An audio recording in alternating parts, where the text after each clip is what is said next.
I find it really difficult to wait for things. In fact, that's why I don't like ordering things online. I would much rather go to a physical brick and mortar store where I can buy something that's in stock on the shelves and come home with it that very day, as opposed to ordering something online and then having to wait for it to be shipped and wait for it to be delivered and hoping that it actually shows up. Waiting is really, really hard. How about you? What are things that you hate to wait for? Whether we like it or not, though, waiting simply is a part of life. There are so many things that we can't control, and so we simply have to take a step back and be patient and wait. And it's not just our day-to-day lives. This is actually very true of our relationship with God. In Lamentations chapter 3, verses 25 and 26, it says, "The Lord is good to those whose hope is in him, to the one who seeks him. It is good to wait quietly for the salvation of the Lord." Did you catch that? It is good to wait quietly for the salvation of the Lord. And this honestly is a very hard thing to do, which is why I am so glad that throughout the Bible we have story after story of how God has made promises to people and worked in people's lives, and how they have learned to trust him, even if they struggle with doing that at times. And for today, we're going to be looking at the story of Abram, how God gave him an incredible promise, but it also took a long time for that promise to be fulfilled, and how Abram honestly struggled with that at times, but how God was ultimately faithful. We're going to be looking in the book of Genesis. We're going to be hopping around a bit, so I'm going to read some of the passages, some I'm going to paraphrase, but we're starting with Genesis chapter 12, verses 1 through 3. The Lord had said to Abram, "Leave your country, your people, and your father's household, and go to the land I will show you. I will make you into a great nation, and I will bless you. I will make your name great, and you will be a blessing. I will bless those who bless you, and whoever curses you I will curse, and all peoples on the earth will be blessed through you."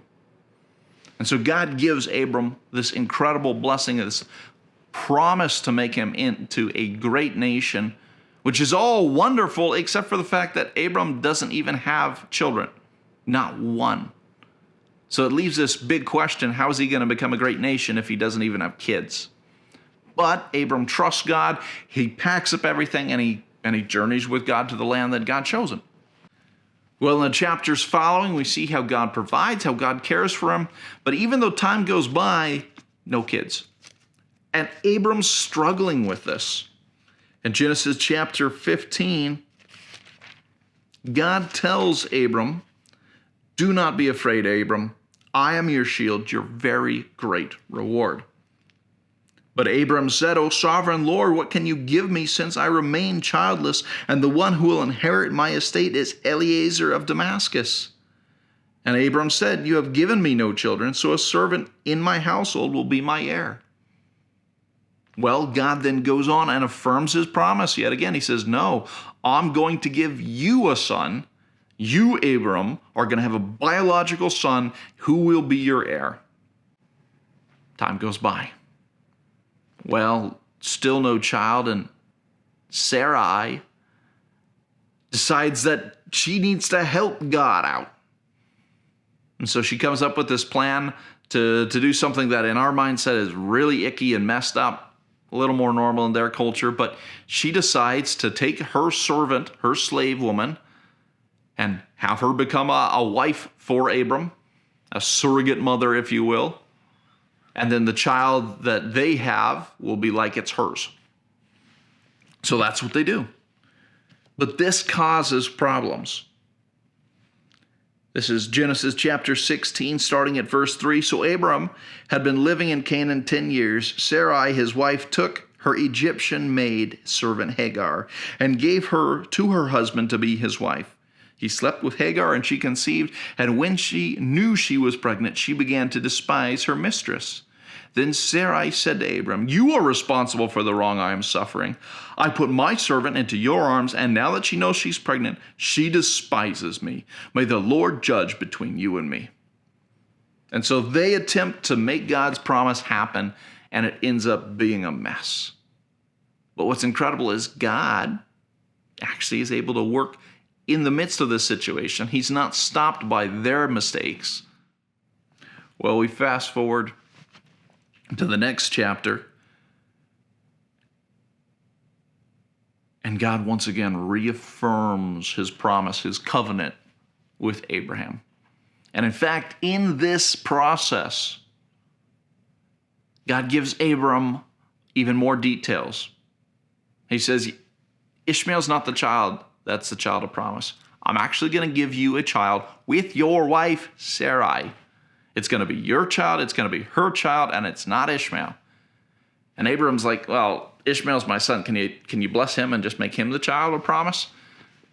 And God tells him, no, I'm not going to. It's going to be the child that I promised through your wife, Sarai. In fact, God changes Abram and Sarai's names at this point to Abraham and Sarah because they're going to be parents of a great multitude.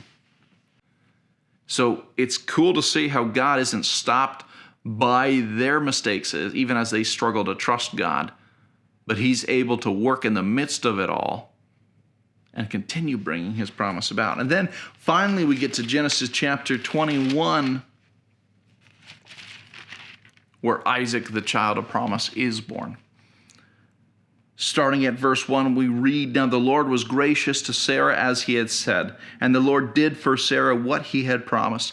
Sarah became pregnant and bore a son to Abraham in his old age, at the very time God had promised him. At this point, it's 25 years after that initial promise in Genesis chapter 12. 25 years of waiting to see how God would fulfill things. God had blessed him. He'd become rich. But unless God fulfilled this final piece, everything else was kind of small potatoes. And it was hard. And Abraham and Sarah didn't do a perfect job of it, but God followed through. God was faithful, and at the right time, he fulfilled his promise. And I think that can be such an encouragement for us because it is hard waiting. It's hard waiting on God. It's hard waiting quietly for his salvation. But we see that God does fulfill his promise and that God is bigger than our mistakes. And if we'll trust him, if we'll seek him, he'll work through us even when we mess up. So how about you? What are you waiting on God for? And this week, as you wait for him, how can you work to grow in your trust of him?